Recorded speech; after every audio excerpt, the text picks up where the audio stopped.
to the point where his calcium is high enough that we're worried it could cause issues with his heart. So the interventional radiologists are willing to do the nephrostomy today. And I think that they've talked to you about that. He did. I just actually spoke with Dr. Tremble, I believe. Yeah. Yes. And I'm sorry, I started to ask him a lot of questions and then forgetting that he was IR and not the actual specialist. But he did an amazing job explaining to, and Mom heard this about kind of this kidney instruction, what the goal is, and that if we don't fix this, we're not going to have an option to pursue any other treatment for Dad. Okay. If the kidneys do not empty, he would pass within days, if not even sooner than that. It's already been going on for days, and so that's the biggest worry. So that's a way that they basically bypass the kidneys having to empty normally and empty outwards into bags, just so that we relieve the pressure on the kidneys and they can do the normal job of filtering the blood. Okay. All right, so that's part one. Part two is, even with that, there's no guarantee that things will necessarily get 100% better, and especially it won't immediately get perfectly back to normal, most likely. Now, sometimes things get much better once you relieve that obstruction, but we're actually worried that the calcium will stay high for a while. And right now, that's one of the most dangerous things, because high calcium, like I said, can make your heart beat abnormally. Mm-hmm. And if his did and stopped, we would be at a very bad spot. So, we're going to talk to nephrology, but my attending, Dr. Bratum, feels strongly that he probably will need at least a couple sessions of dialysis to buy time until his kidneys start working on their own again. This would be after the procedure? This would be after we do the tubes. The IR doc could actually put in the catheter that we use at the same time. That way he only has to go down there once. Mm-hmm. It's a catheter that most likely will go into his neck, and it lets us clean the blood if we need to. Now, it's a routine procedure that we do a lot, but dialysis is a big deal. And like I said, our hope is that the kidneys could recover, but there's no guarantee that they would. And it could be something that he would become dependent on long term, although he could decide, especially if things weren't getting better with everything else, to just stop doing dialysis at any time that he wanted to. But I wanted to just run that by you, and I'll get into the lymphoma in a second, but I wanted to run that by you because I actually think that that's a very important part of the immediate actions that we need to take just to get him stable. Okay? Okay. As far as the lymphoma goes, we know that at least some of the masses we're seeing are lymphoma, and our hope is that it all is, although there's no guarantee. But lymphoma can actually respond very quickly to treatment. So, after he gets these tubes in, and probably after dialysis, if he got that, Dr. Broughton does want to start and would be willing to start treatment with a drug called rituximab, which is part of the standard therapy for lymphoma. Not the full therapy, but I think he's too sick right now to do chemotherapy. But it would be something that could sometimes get a pretty rapid response, get things under control, and then once everything got better, we could talk about adding on the rest of the therapy later. The rituximab can also often work, but it doesn't necessarily work long term unless you add other things to it. But in the immediate time, if we use that drug, we expect that we might be able to get a good response from it. Okay, and Dr. Broughton is here too now. Okay. Hi. So who's on the phone? My daughter, she's a nurse. Okay, yeah, great. From Arizona. I'm Dr. Baratam. Thank you. I'm his medical doctor in the hospital, a blood cancer specialist, and Dr. Houghton gave me a call yesterday and described what was happening, and we both decided we'll bring him here to see if we can actually remedy what's happening. We're very grateful that he's here. So. Yeah, so So I've talked to them. IR has talked to them as well. They're willing to do the nephrostomy tubes. They were a little hesitant on dialysis because they didn't want to do things if he didn't need it. But I was explaining that we think that he probably does need it pretty urgently for the calcium. Even with the tubes going in, it may not immediately correct everything. So I talked to them about that, and I talked to them about how we were discussing starting rituximab without any other chemotherapy right now, just to kind of see if we can get a response as the first line treatment for the lymphoma. Right. Okay. So as you probably understand, I think Ginger is your name, right? Yes. Yes. As you both probably understand, right now he's in a very, very critical situation. Yes. And this can go either ways. I mean, however, the best possible way we try, this can go either ways. But if you're willing to give it a shot, and and you think that doing these procedures is something he would have wanted done if he was in decent condition, if he was able to make those decisions for himself, do you think he would have wanted these procedures done to him in the intent of improving his situation? Again, we are all trying to work in his best interest, but sometimes we want to do things that are helpful and probably avoid things that are hurtful. Yes, we feel very strongly that way. Yes, it is an extremely, for a lack of a better word, I'll say this is a tricky situation. There's only one way we can help him, but there are procedures involved. And we could cause more pain, we could shorten his life. And I'm not going to mince my words on that. Okay?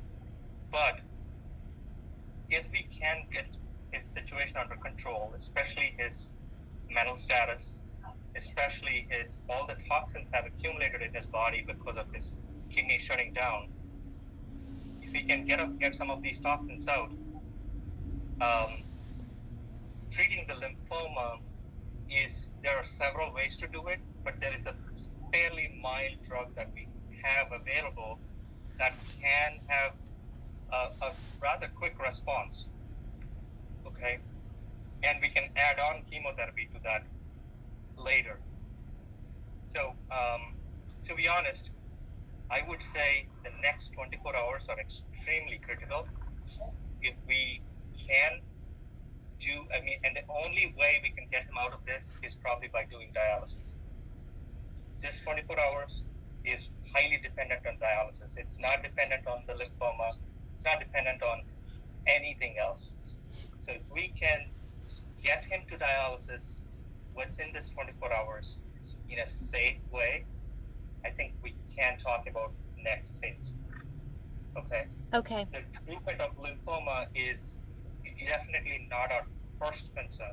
Dialysis is our first concern because the way the toxins are accumulating in his body, this is the most important thing to do. Okay. And I know you all have talked to kidney doctors there. Yes. And they were planning to do maybe a dialysis session, but you weren't. I mean, again, you didn't have all the information then. Right, we did not. And Right. so a decision was made that he was not responsive at all. Right. And, Right. I mean, when he left the ambulance last night at midnight, or Mhm. 2 whatever time it was, Yeah. we hadn't talked to him all day Yeah. at all. Yeah. I mean, he was just drugged out of his mind. Sure. That's not. Mm-hmm. So, if we once initiate dialysis and if his kidneys have taken a hit from this blockage, he might need dialysis for 4 to 6 weeks to let his kidneys recover. I mean, we might get lucky and they may recover sooner, but we don't know. So there's a chance that he might need 3 times a week dialysis for the next 4 to 6 weeks. Okay, that is a commitment. Okay. And despite doing all this, I mean, the situation of his kidney shutting down is number one, and dialysis itself comes with so many risks. So, I mean, those can be adding on to all the potential problems that we could be facing. But with the understanding that we maybe have this small window to act on this. And if you understand that if this is not going well, we might have to look back and say, you know what, this may not be working. I think it's certainly reasonable to try this. Okay. Agreed. What do you think, So Ginger? I do think my brother and sister are here, so we're discussing this as we're listening to you. Yes.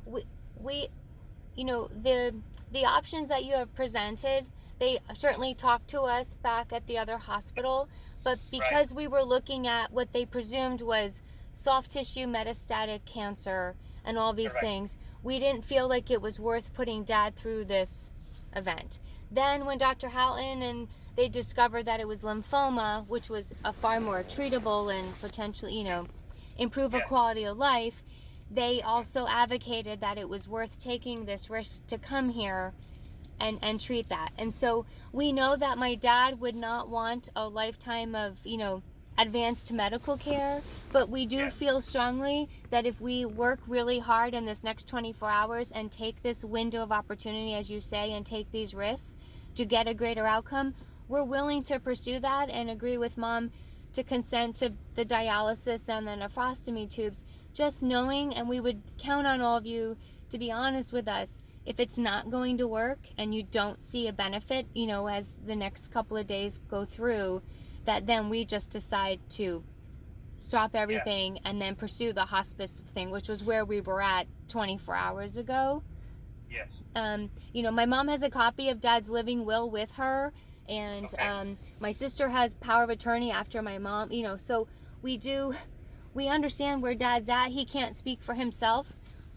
We don't want to do more harm than good, but it does sound like there's a chance here for a recovery, and we all agree that it's the right thing to do, and we'd like to support you in doing that if Mom says it's good. Okay. Mom says it's good. Okay, Okay. then let's do So- it.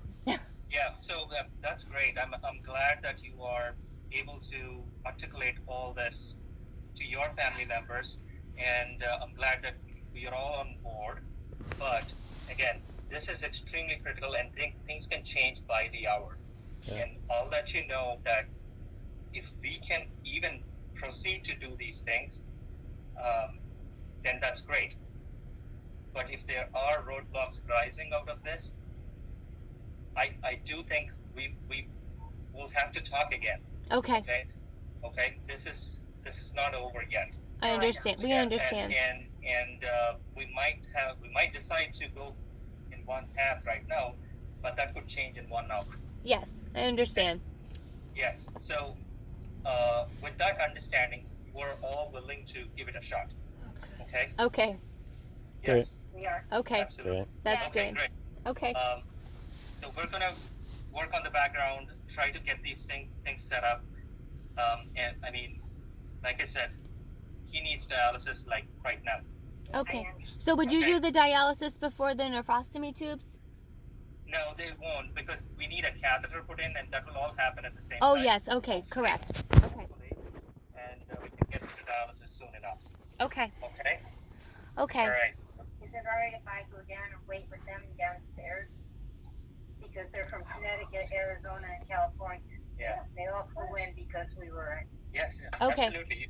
It's Um, all right. It's all okay. right, and we'll call you as soon as we have any information. All we Okay, got was a phone call saying he was being moved last night, and it was 9:30. right. Yeah. I ran to the hospital and Yeah. Okay, didn't even know what the process was or anything about. Right. Yeah. I Right. had heard good things about this hospital, so I felt Let me reach out to them. confident to say yes. So, okay. Dr. Brodham, I do have one more question. What kind of time frame are you think we're looking at between IR and then dialysis? You know, If I would say, if he can get the catheter within the next couple hours, yes. to dialysis, as long as there are, I mean, there's so many technicalities involved, logistics involved. So I'm going to try and do my best to get everything set up. Okay. So that you Alright. would potentially be able to dialyze him today. That is the intention. Okay, And if great. I'll be very honest, and if we cannot get him to dialysis for whatever reason today, I do think the chances are extremely slim that we're going to see the next 24 hours. Okay. Okay. Okay. And I'll be honest, because dialysis we could make plans, but his blood pressure may not cooperate. Yes. There are so many things that have to Oh, I understand. fall in place to get him to that. Right. Yes. So I can Okay. only promise to try. Okay. Okay. Okay. One more question. If we end up in a situation where this is not successful or Dad's body does not tolerate what you're trying to do to save Uh-huh. him, you have palliative or something going on there? Because it sounds like we may not have the option of bringing him home. No. It Okay. sounds like it may not. I mean, home is probably not going to be an option. Okay. We have all the services we need here. Okay. Okay. And if and when if that situation arises where we have to transition to a more palliative route and make sure that we keep him comfortable, that can be done right here. Okay. And then would Okay. would my sibling, would we then be able to be a part of that? I think so. Okay. Okay. I just kind of wanted to understand what our options were. Yeah. We'll go from there. Okay. Okay. Thank all you right. so much for the time and reviewing everything Sure. with us, and we're grateful for you. So we know you'll do your best. Thank you. We are here for that. Okay. Thank you. Thank you. Sure. Okay, Mom, we'll talk to you after. Call us back after Dad leaves. Okay. Okay. Love you. Bye. This is fucking why we needed to have